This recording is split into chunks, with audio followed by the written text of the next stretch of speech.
નમસ્કાર દર્શક મિત્રો, પોલીસ ફોકસ ન્યૂઝ ચેનલમાં આપનું હાર્દિક સ્વાગત છે। હવે એક નજર આજના મુખ્ય સમાચાર પર। સુરતના ડિંડોલીમાં બંધ આવાસમાં ચાલતા દારૂના વેપલા પર સ્ટેટ મોનિટરિંગ સેલના દરોડા 10 લોકો ઝડપાયા।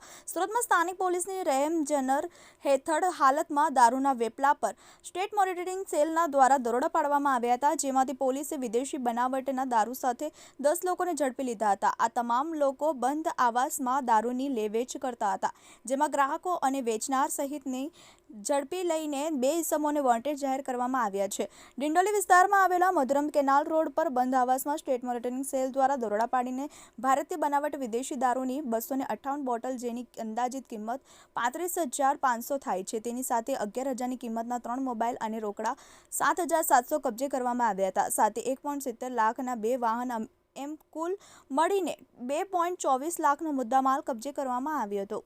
મિત્રો, આવા જ અવનવા સમાચાર જાણવા માટે અમારી ચેનલને લાઈક કરો, સબસ્ક્રાઇબ કરો અને બેલ આઇકોન પર પ્રેસ કરો, જેથી અમારી ન્યૂઝની બધી જ અપડેટ આપને મળતી રહે।